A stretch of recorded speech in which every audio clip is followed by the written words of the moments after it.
I'm Robert Cooper. I'm coming to you from the Desert Classic DanceSport Championships in beautiful Desert Springs, California. I'm here with Linda Wakefield. Linda, you've been asked to be a judge at this competition. How's it going for you? So far, so good. Just finished my last session for the afternoon. Wonderful. Probably a little tired. Yes. They have a record-breaking entry level at this competition this year. Igor have really put together something fabulous. And as a competitor myself with my students, I've really enjoyed the camaraderie that we're feeling from all the competitors.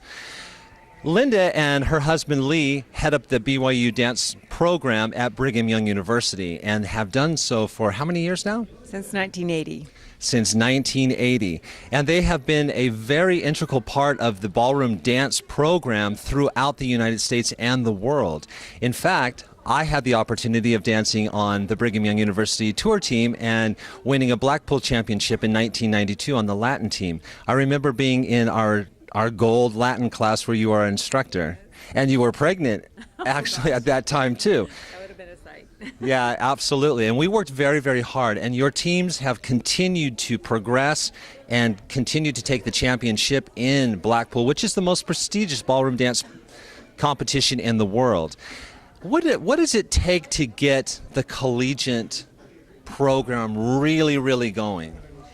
I would say our philosophy is basically that we want to prepare the students step by step. So they start off at the bronze level and they do their medals exams. They progress to the silver, the gold 2, and the gold bar. And so we have all these levels where they're constantly improving and setting goals to where they're being examined and adjudicated, basically. Absolutely. So that really has helped. You know, if you would have asked me years ago if I would have gone on to become a professional ballroom dancer, I probably would have laughed in your face. Having done it as a hobby, but having really enjoyed it and having had the opportunity of working with so many wonderful coaches that you and Lee brought into the program, and of course being able to go on to get that Blackpool championship title has been really remarkable for me, and always something I can fall back on, you know, in my business at this time. Tell me, we have a very interesting thing going on here. Back in the 80s, Marci Edgington and John Wheeler went to represent the United States in Bulgaria. Tell me a little bit about that, because that was a very, very interesting time where the Russians wanted to have a competition here in the United States. Tell me that story. Well, there was a delegation of Russians who really wanted to come to America and compete, and so they organized a group of competitors that came over, and it was actually under the body of what was called then USABDA, which is now USA Dance, the amateur body for United States dancing. And so they asked BYU to host that competition, which we did, and they did like a team match and competed individually as well. And so those competitors had an experience at BYU. They left BYU and actually went to Los Angeles to a competition where they competed there as well. And they had great success. Their level of dancing was awesome. And from there, they were supposed to leave and go back to Russia. But most of them did not get back on the plane. I do remember this. Actually, I was attending BYU and competed against them during that time. I was recently going through some pictures that I had, and it was really phenomenal seeing that. And Igor and Irina were part of that group. It's amazing because just about 2 months ago, before we left for Blackpool this year, Irina was examining. She was our medal examiner for medals exams, and she was at BYU, and we actually gave her a t-shirt that someone had framed where they as competitors had signed this t-shirt as an exchange with the Americans, and they framed the t-shirt and I gave it to Irina and Igor as a souvenir, because it's all framed. It's really cool, and their signatures are on the t-shirt, and she just broke down and cried because that was actually the stepping stone for them, a huge turn in their career to come here to America and pursue their dreams. I do remember, I believe it was the International Ball. We had two different pictures of flags on there, and I too have a t-shirt with names on it also. That was something we did. And one of the Russian competitors gave me these little pins. I still have those. That's pretty amazing. I do remember, didn't we give them fabric and rhinestones and that type of thing when they came over? Yes, they had to cover up their costumes a little bit. Correct. And they weren't completely modest, which BYU has a pretty strict dress code. And so, yeah, they were very very accommodating and willing, and so it just made everything work out great. Wonderful, Really thrilled. wonderful.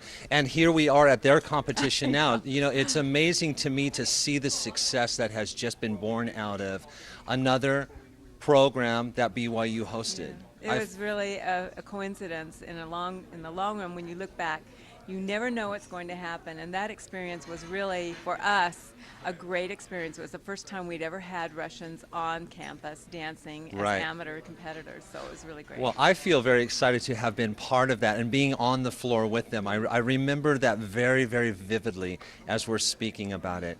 Tell me a little bit more about what's going on at BYU right now. Oh, well, we're actually on a little bit of a break because we just returned from the British Championships. And how was that? Fantastic. We had our hardest competition ever this year. We won both events. At Excellent. the time, we didn't know if we would, but when it came all to the end, we had 2 first-place marks in both the standard and the Latin, and so we were just thrilled. So right now, we are kind of like on a little break, but we start up again in August with our tour team and getting ready for the next year. Now, you currently have 5 teams that are not really competing, but perform at Brigham Young University. You have the main tour team, which is the one that goes and travels throughout the world. You have a backup team, and then 3 other equal teams? Well, sort of. There are 2 beginning entry-level teams, and then the third one is a little bit more advanced. So we get a lot of high school students who have had ballroom programs in their schools that go on to that team. And then if they've had a lot of competition experience or performing experience, they progress to the backup tour team. And Excellent. so, yeah, that's how it's all set up. How many students do you think you have going through the program per year or per semester? Per year, we have 5,000 students. 5,000 students per year going through that program, and only 180 of them get to that level of being able to be on a team. Yes. And only 36 get to be on the tour team. That's right. Well, actually, it's 32 now. We've shaved it down to 32. Okay. So it's a very, very competitive program, and people are vying for that. I have seen in my career, since BYU, the change in the ages. You know, I mean, getting younger and younger and younger. That's because a lot of our alumni have gone into the junior highs, the elementary, and the high schools and creative programs. So these kids are starting to dance in an elementary school, really. Right. So by the time they get to us, they're really prepared. Now, you recently had a 50-year reunion at Brigham Young University. Unfortunately, I was unable to be there. Yes, I did. It was a great deal. But it's quite interesting because several people on Facebook have said, Robert, we missed you there. And it's really fun to connect with them again, to see the photos and how we all have changed. And I saw you being lifted by Lee. Oh, gosh. Tell me a little bit about that. You were, you did a theater arts show on a Star Search? Oh gosh, that was years ago. Oh my gosh, I'd even forgotten about that. Yes, and while Lee and I were competing, we went on Star Search, and we actually tied for first, and they had the audience break the tie by clapping. Okay. And anyway, we ended up being second, but we had a great experience there. But yes, that was a long time ago. Yeah, I can remember dancing in the Marriott Center, you know, the big concert, ballroom dance concert, and having you and Lee in the finale doing something always. And I remember we did a Ravel's Bolero, and Lee lifting you and just being up there. And I was always mesmerized by that. I thought, wow, you know, I would like to do that one day. And I have gone on to do a couple of theater arts competitions. Not only at BYU, but, you know, in my career since. So what do you think is the biggest change that has happened over the last 15, 20 years in ballroom dancing? At Brigham Young University or in the United States? I would say in the United States. Well, obviously with the exposure of television through, you know, dancing through the television media, people really have accepted it as a dance sport. And so everywhere I go now, people talk about ballroom dancing in a very respectful way and recognize it for the sport that it is. I would say the biggest change is that there are just so many more people interested in doing it at all levels, from social to competitive to performing.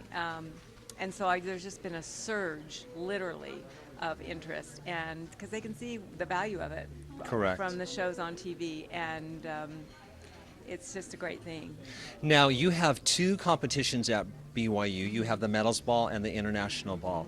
And if my memory serves me well, when I was there, tons of little kids were competing. Yeah, it's still And there going still on. Are. Yeah. And we have our United States Championships through the NDCA in March, and we had this year 69 formation teams that competed at it. 69 formation teams. And Unbelievable. we had, I can't remember how many, hundreds and hundreds of competitors, all amateur, starting from preteen all the way up to youth and amateur. So it's phenomenal. It takes us 3 days solid from 8 in the morning till midnight every single day, just solid competition. I'm sure that's a lot of stress, and I'm sure you're quite fatigued after that, but I can't imagine the overwhelming feeling of pride when you see that happening. Oh yeah, it's a great feeling. When I think of the names Lee and Linda Wakefield, it's so synonymous with ballroom dance to me because of my experience at BYU. But I think the two names are so well respected in the United States and throughout the world when it comes to ballroom dancing. Your contribution has been unbelievable. People know you, you're out there, you're judging.